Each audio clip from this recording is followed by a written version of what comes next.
You're listening to Who Killed Misha Pavelick, a Saskatchewan RCMP-created podcast outlining the true 2006 homicide of Misha Pavelick and the ongoing investigation. This is the last episode of the three-part feature. I would like to take a moment to recognize the land on which this podcast was produced is Treaty 4 territory and homeland of the Métis. On behalf of the Saskatchewan RCMP, I offer my respect to the First Nation and Métis peoples of this land. This podcast features the voices of Saskatchewan RCMP officers directly involved in investigating the death of Misha Pavelick, as well as Misha's loved ones and other RCMP experts. We want to caution listeners that some of the information or audio may be considered disturbing or traumatic. Listener discretion is advised.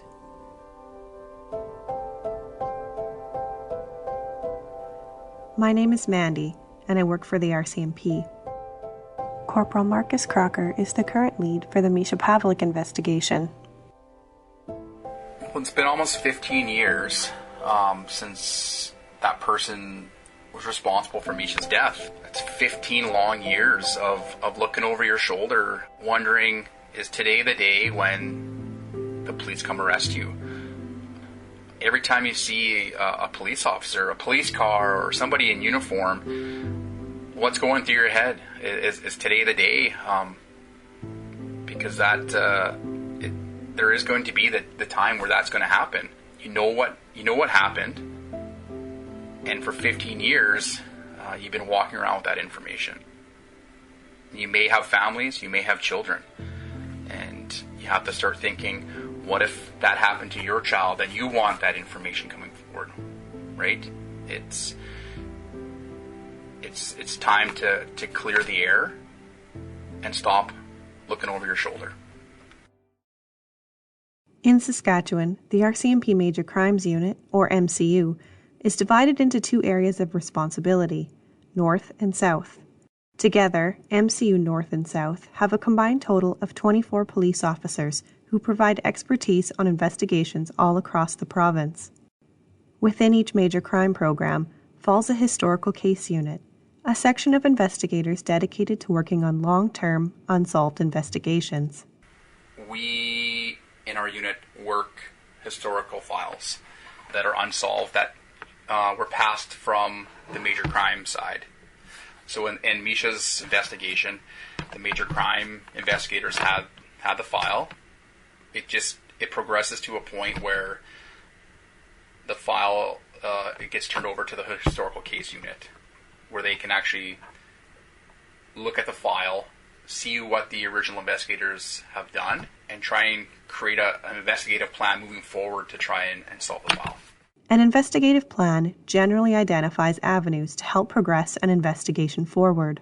So, does the historical case unit, are their files considered cold cases? We don't have a large unit, right? We have a smaller unit where they're not cold, they're all active unsolved homicides. It's just, you can't work all of them at the exact same time. The Historical Case Unit South has 5 investigators and 1 missing persons coordinator assigned to it. At the time of this recording, in 2021, they have 55 files assigned to them, including suspicious deaths, missing persons, homicides, and 1 unidentified human remains. So have you spoken to Misha's family about this investigation? First spoke to Misha's father early spring of 2020, and I introduced myself as the new lead investigator. It's a phone call that was tough for me, as I believe I'm the 4th lead investigator over the 15 years who was reached out to introduce himself as the new investigator. To hear, as if you're a victim's family member and the police are reaching out saying, hey, I'm the new guy taking over the file. They've heard it before and they're wondering, what am I going to do different than that the other investigators didn't do? Staff Sergeant Tim Schwartz was the lead investigator in May of 2006 when the initial call for service came in about a stabbing at a party at the Kunukama campground. He received the call around 12:30 a.m. and assembled an RCMP Major Crime Unit team to begin their investigation. We have a second victim. We have to ensure that, we're following up with that. Then, the piece of just trying to get to the scene, having the forensic identification section come in, to, again, not to disturb anything, allow them to do their work. So basically, my walk-in with the team that we had to the scene was to get a visual of the scene, and then to start figuring out how we move out from there with our investigation. One of the many benefits of being a provincial police service is having many highly trained RCMP experts who detachments and units can call upon to assist with an investigation. Just a few examples of some of the experts available in Saskatchewan RCMP jurisdiction are Police Dog Services, General Investigation Section, Collision Reconstruction, Underwater Recovery Team, Emergency Response Team, Forensic Identification Services, Major Crime Unit, and Explosive Disposal Unit. These experts, among others, can be deployed to assist RCMP detachments throughout all of Saskatchewan should the need arise. Our FIS units play a really big role in any homicide investigation. They are there to help document what the scene is like shortly after, once they arrive. Forensic is the scientific analysis of physical evidence, as from a crime scene. FIS programs and services form an essential part of virtually every criminal investigation. It assists investigators in solving a crime. The Saskatchewan RCMP has 26 Forensic Identification Services positions located throughout the province in the communities of North Battleford, Prince Albert, Tisdale, Saskatoon, Yorkton, and Regina. When requested, the experts in FIS positions are deployed throughout Saskatchewan to assist RCMP detachments and units with investigations. Sergeant Curtis Hodgins is in charge of the Regina, Saskatchewan RCMP FIS unit. To be clear, Sergeant Hodgins did not respond the night of Misha's death in 2006. His interview provides perspective on the supporting role FIS plays during major crime and other investigations. We're contacted via DOC usually. DOC, or DOCC, is the Divisional Operational Communications Center, the operators you would speak with if you called 911 seeking assistance from the RCMP. We heard from Lee Rosen from DOCC in the 2 previous episodes. We provide the same service basically to every unit that asks for it.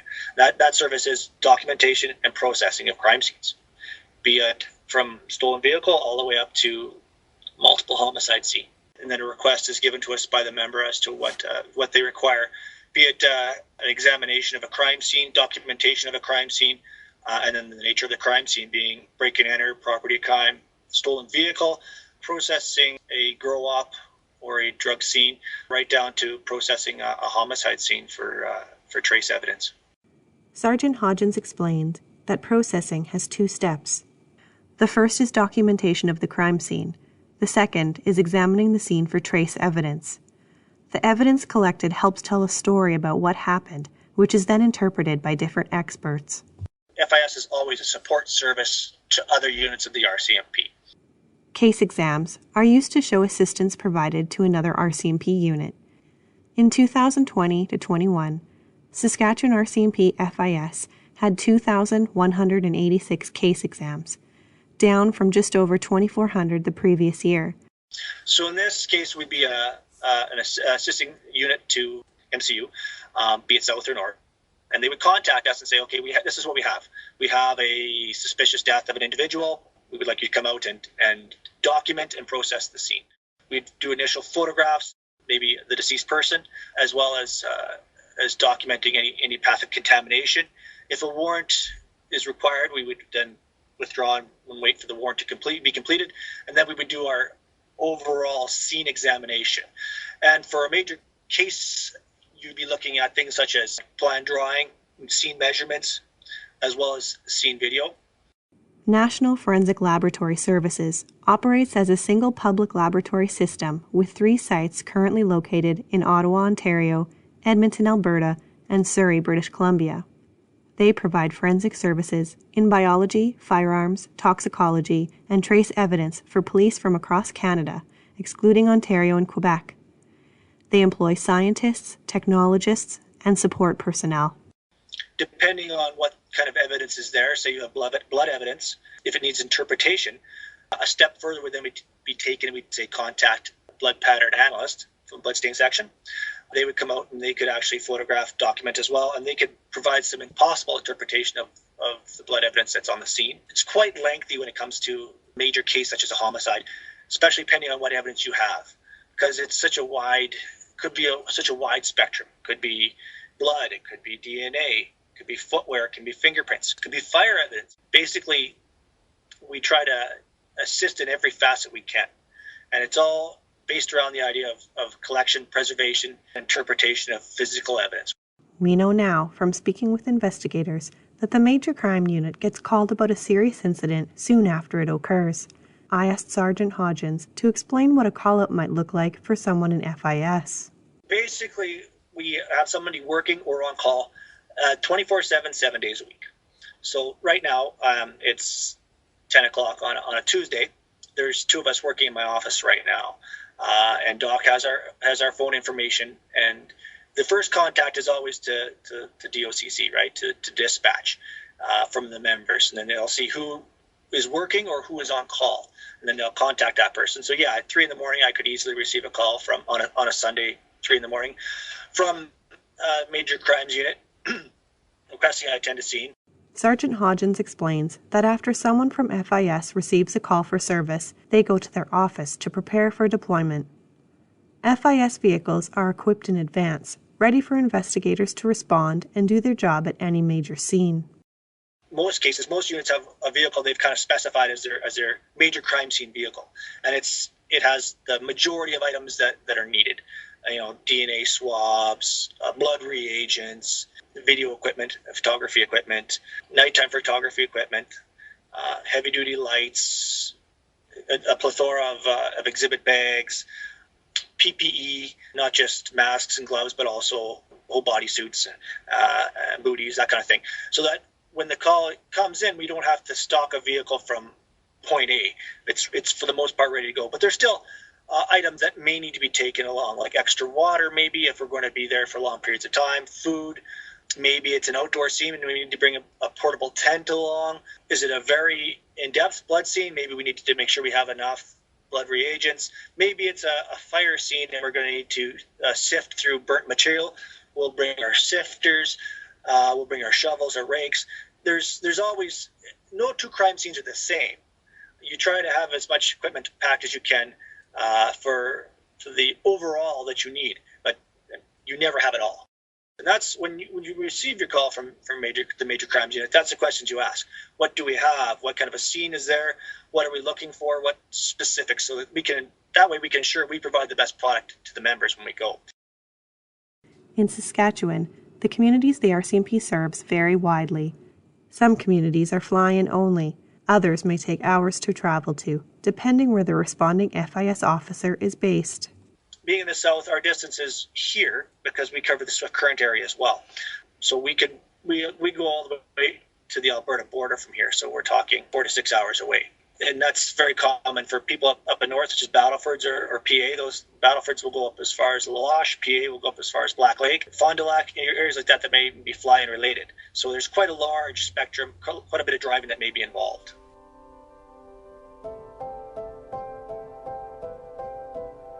The distance from Regina to the campground crime scene was approximately 55 kilometers, or a 40-minute drive.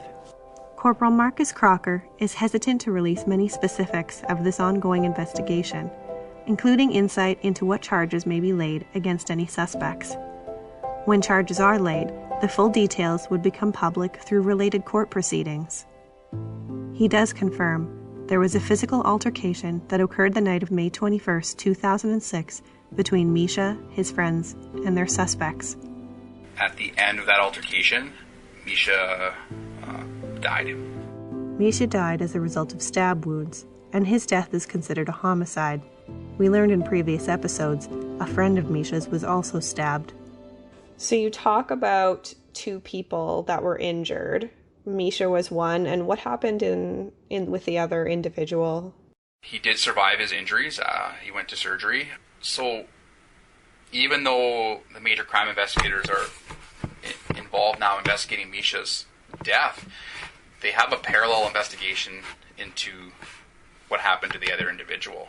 During that, even the information you're getting, some of the witnesses provided information on what happened to that other individual, and some people are providing information on what happened to Misha.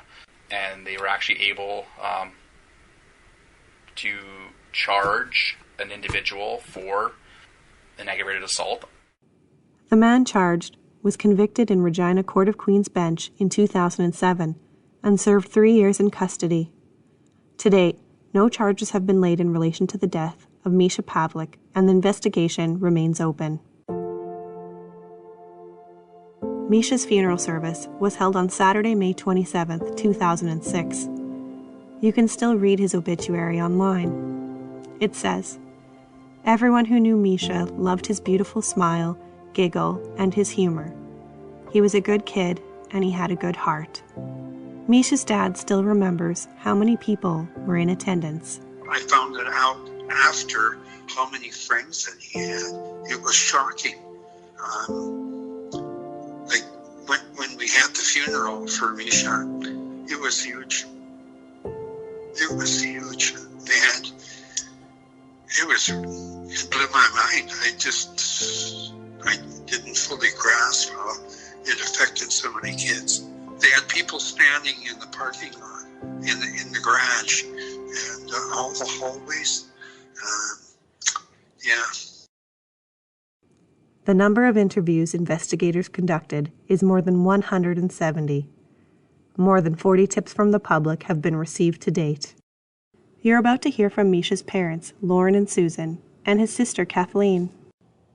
I think there have been some concerns. I mean, from the beginning, I have put my faith and trust in the policing, the RCMP, and in dealing with this.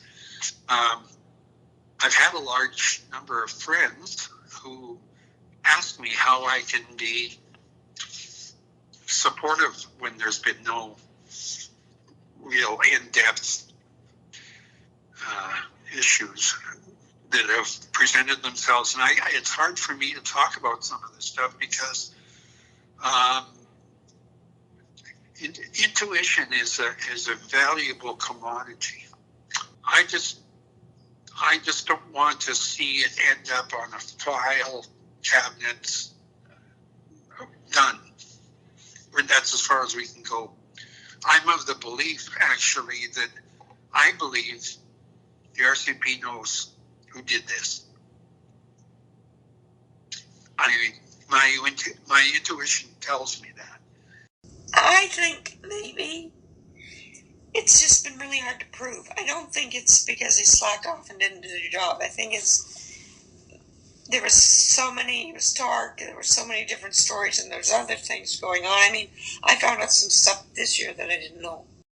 It's hard because I have really great investigative qualities, right? But I'm not an investigator. It's not my job.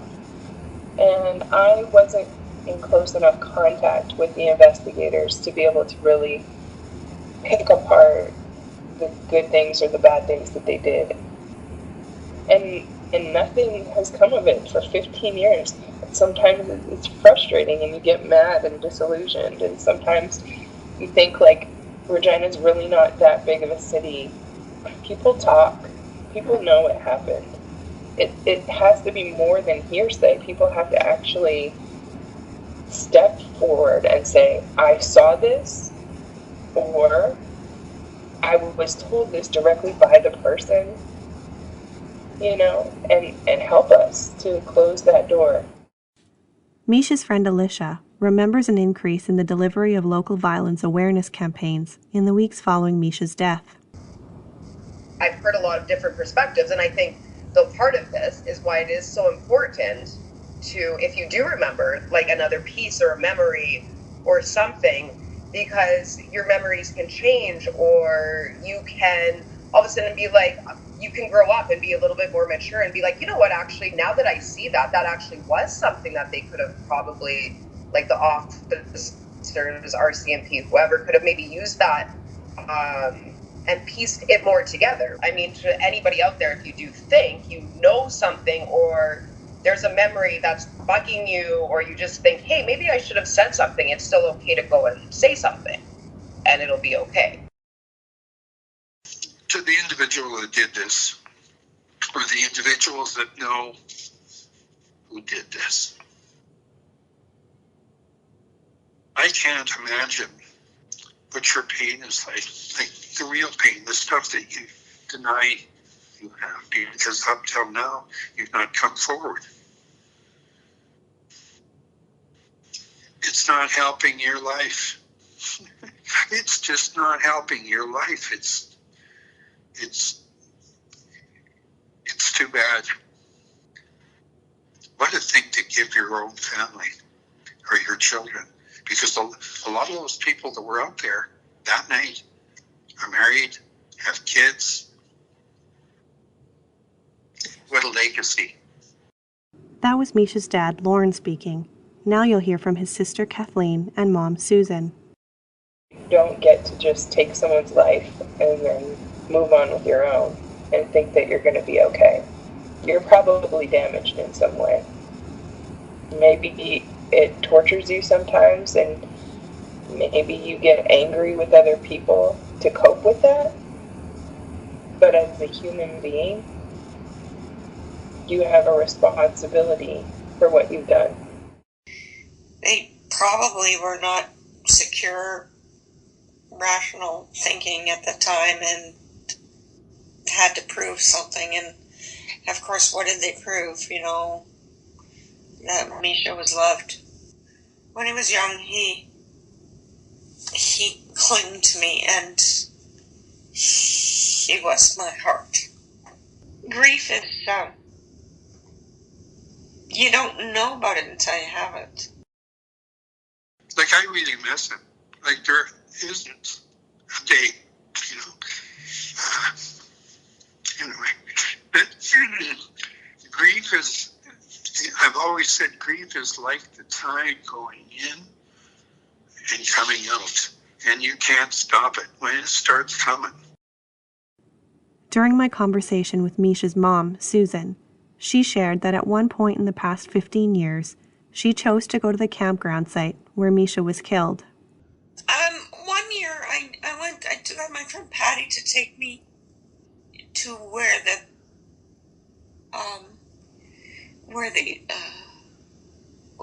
was, the campsite, right? Yeah. We drove there. And I was surprised because it was the prairies. It wasn't an evil looking place. It just, was a place. What is the missing piece investigators need to solve this crime and hold someone accountable for Misha's death? It's one big giant puzzle, and anything regarding Misha and that weekend and that evening and after what happened is important. It could be that piece that we need that progresses this file and ahead. So any information is important. There was people and witnesses who have knowledge, but they're trying to protect somebody. And then the other issue is that not everyone likes the police. I'm just hopeful that somebody's had enough. I've had enough. I can't live with this anymore. I don't want to live with this anymore, because all it's doing is bringing this negative garbage into my life, is to get honest with somebody. And there's a way to do that. And what if the person who knows what they know is scared to come to the police? May want to say something now. What would you say to them? What can they do if they want to stay anonymous? What does that look like? If there are people out there that want to come forward, and we would love those people to reach out to the historical case unit, to contact the RCMP, is ways to do it. If you're scared, you can call Crime Stoppers. But it's now to think what's important here, because the people who did it have been walking around for 15 years, right? And the people who know about it have also been walking around for 15 years, and no one's held accountable. So it's time that the people who are responsible are held accountable. We want to find out what happened. People still remember. They still remember Misha. They still remember what happened at that night. We want to thank Misha's loved ones for permitting us to include their voices and lived experiences in this podcast. If you have information about Misha Pavelick's death or this investigation, you can contact the RCMP Historical Case Unit investigators directly by calling 639-625-4252. Crime Stoppers really is anonymous. You do not need to identify yourself. Leave a tip by calling 1-800-222-8477 or report the information you have online at saskcrimestoppers.com. Thank you for listening to Who Killed Misha Pavelick, a Saskatchewan RCMP created podcast outlining the true 2006 homicide of Misha Pavelick and the ongoing investigation. You can listen to the podcast in its entirety on the Saskatchewan RCMP website.